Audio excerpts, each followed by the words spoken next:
El día de hoy comenzaremos a hablar sobre la Corte Interamericana de los Derechos Humanos en el caso de Cruz Sánchez y otros versus Perú.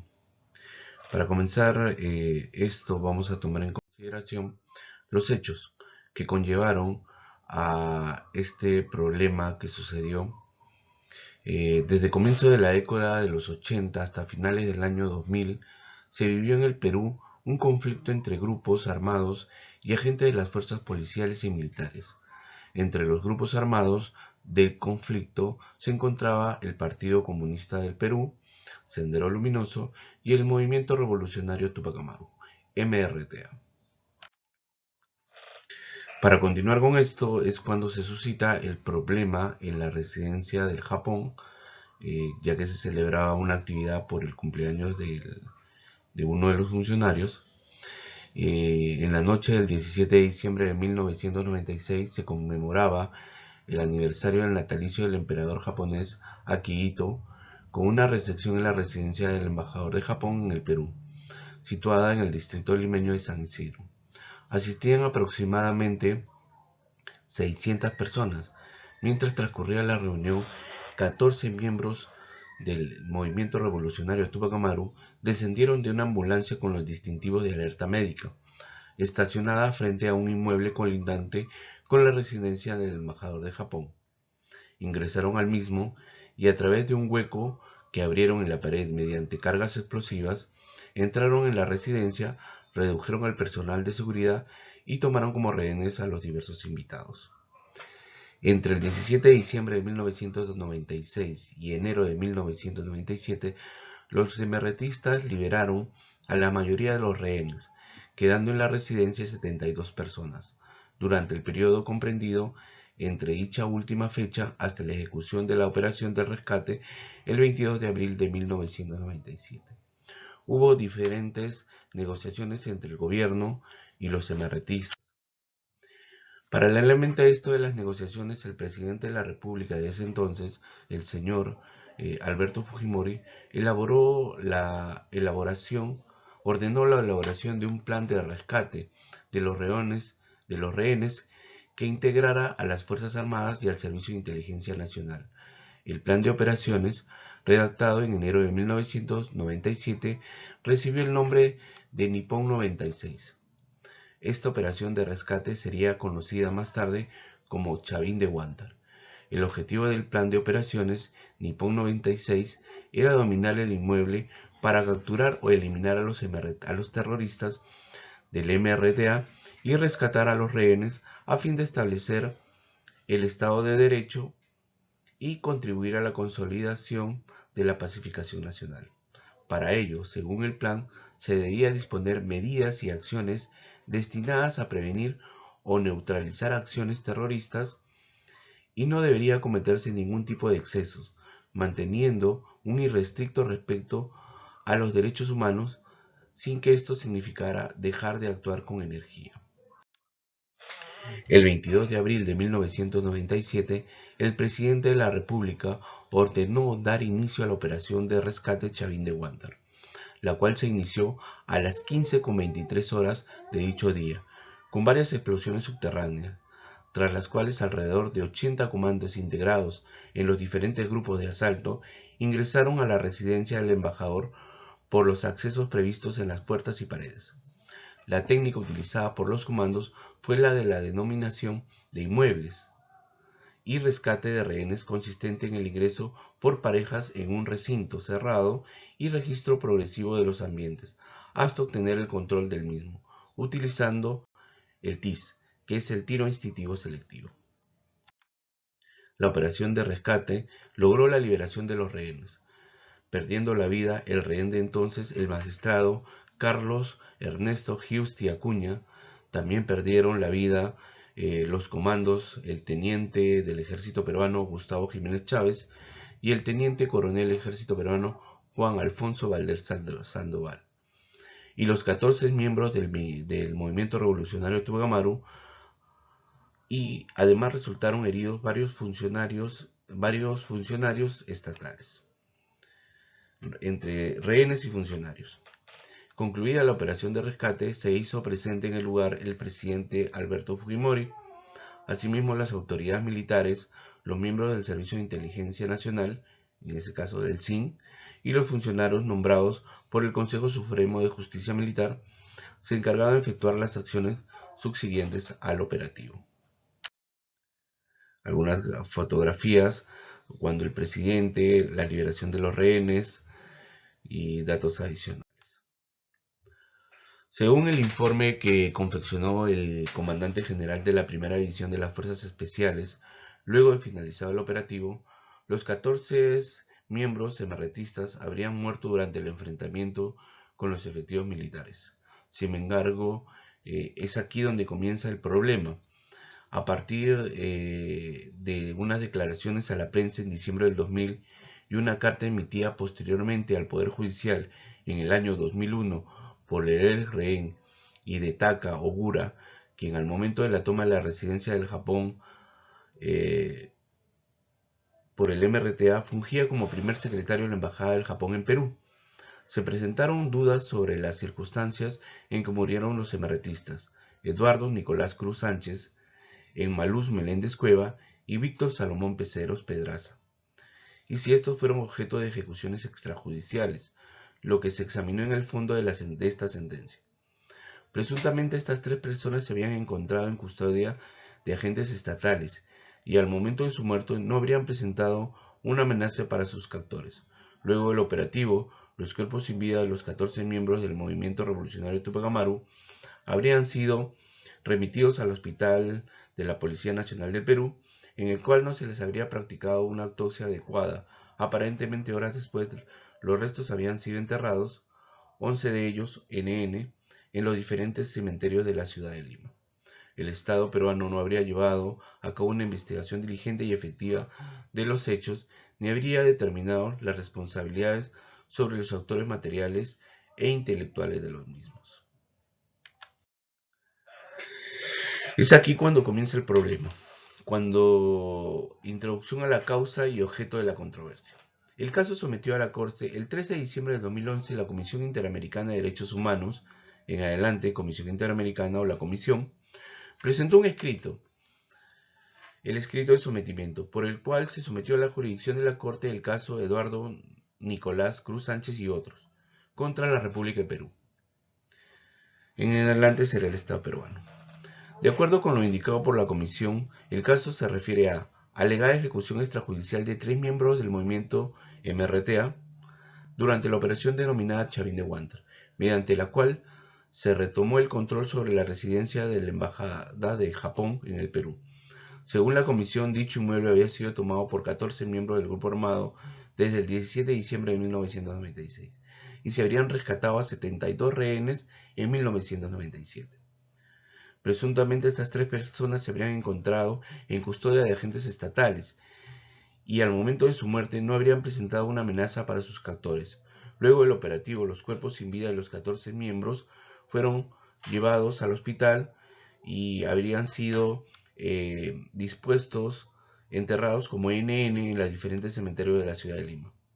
El Estado no había llevado una investigación diligente y efectiva de los hechos, ni habría determinado las responsabilidades sobre los autores materiales e intelectuales de los mismos.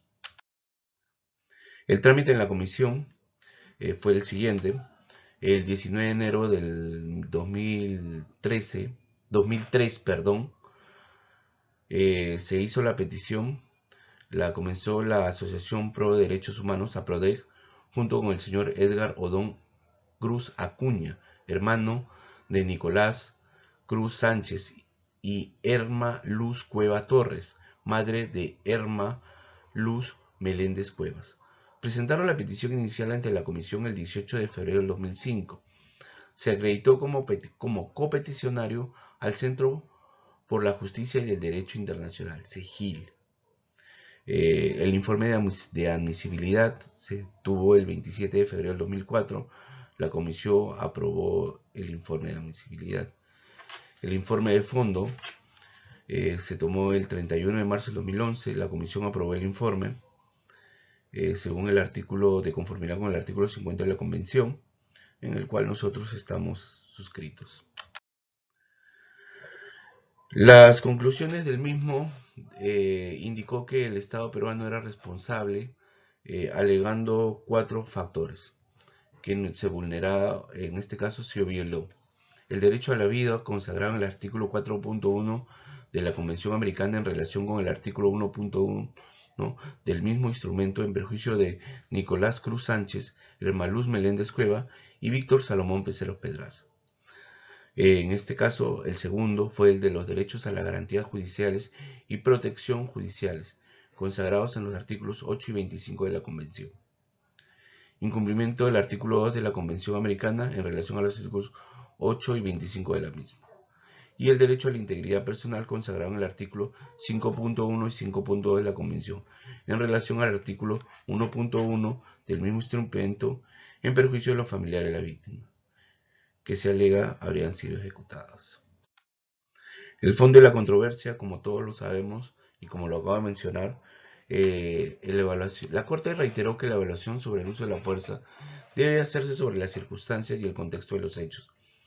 En el caso bajo examen, la Corte notó que existían tres particularidades que era necesario tener en debida cuenta para definir los criterios aplicables para realizar el análisis de las obligaciones del Estado respecto al uso de la fuerza letal en la operación Sachavin de Guantar, a la luz del artículo 4 de la Convención Americana. Primero, la existencia de un conflicto armado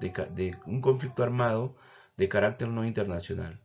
En segundo término, el contexto en el cual se dio el uso de la fuerza contra los miembros del MRTA, esto es, en el marco de una operación de rescate de rehenes.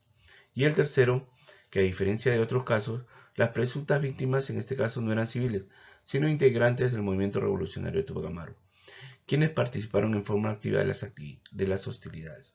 La Corte consideró que las acciones del MRTA correspondían a una toma de rehenes al hacer uso indebido de una ambulancia para esquivar el control policial, lograr el ingreso a la residencia del embajador de Japón y retener a los invitados, algunos de los cuales permanecieron secuestrados durante un periodo de 4 meses, a cambio de una exigencia de unas contrapartidas por parte del Estado. Al respecto, la Corte recordó que tales actos se encuentran prohibidos en cualquier tiempo y lugar. En esta línea, la Corte reconoció que el recurso de la fuerza por parte del Estado se produjo en el marco de la operación de las fuerzas de seguridad con un objetivo preciso: lograr la liberación de las personas que se encontraban en la residencia de Japón. Por ende, resultaba legítimo para el Estado recurrir al uso de la fuerza. La Comisión se disputaron en el presente caso la legitimidad del operativo, en tanto respondía a la necesidad de liberar a los rehenes con vida. Por consiguiente, correspondía al Estado adoptar todas las medidas adecuadas para aliviar la situación de los rehenes y, en este caso, liberar a los rehenes que se encontraban retenidos. Las presuntas víctimas del presente caso no eran civiles, sino integrantes del movimiento, quienes participaron en forma activa de las hostilidades. No obstante, podían potencialmente ser beneficiarios de las salvaguardas contenidas en el artículo 3, que habla sobre un beneficio que se llama Hors de Combat. Según lo establece el artículo 3 de los 4 convenios de Ginebra, el Estado debía brindar a las personas que no participaran directamente en las hostilidades o que hubieran quedado fuera de combate por cualquier razón un trato humano y sin distinción alguna de índole desfavorable. La Corte consideró significativo subrayar a efectos del análisis del caso que, aún bajo circunstancias apremiantes, el Estado diseñó un plan de operación, escogió personal calificado, procedió a construir una réplica, los agentes de entrenamiento y un plan de operaciones. Las circunstancias en las que se desarrollaba la vida diaria dentro de la residencia, en definitiva, ayudó a que esto tuviera a buen camino. Asimismo, la Corte notó al menos un nivel operacional. Existió una planificación que contemplaba la captura de remerretistas. La Corte advirtió de la situación, en este caso, en el caso de Nicolás Cruz Sánchez, La secuencia relativa a la muerte de Irma Luz Meléndez Cueva y Víctor Salomón Peceres se desarrolló en el mismo momento en que se estaba llevando a cabo el operativo. En el caso del señor Nicolás Cruz, se trataría de un ajusticiamiento extramilitar.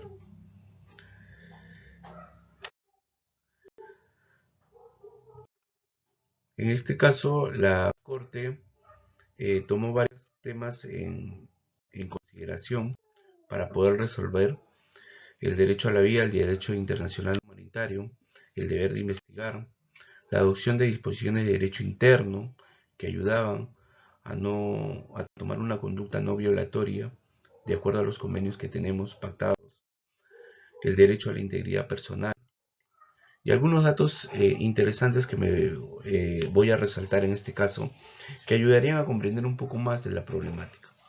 ¿Por qué se inició este proceso contra el Estado peruano? Como ya es sabido, en este caso, la operación Chavín de Huántar se realizó el 22 de abril de 1997 para liberar a los rehenes de la residencia del Japón. Es importante tener en cuenta que durante el operativo murieron los 14 miembros del MRTA.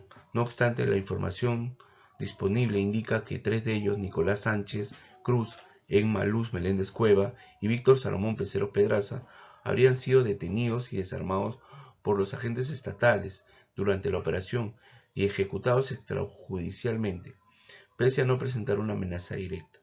Es importante tener presente que en el caso se abre contra el Estado peruano respecto a la muerte de estas 3 personas, no respecto a la muerte de los otros miembros del movimiento revolucionario tupac-amaru. Responsabilidades que se le atribuye al Estado peruano. A favor de las víctimas, como lo hice en un primer inicio, se vulneró el derecho a la vida de las 3 personas, se vulneró el derecho a las garantías judiciales y protección judicial respecto a los familiares de las 3 personas, ya que no se llevó a cabo una investigación penal eficiente que determinará las causas de la muerte y eventualmente responsables.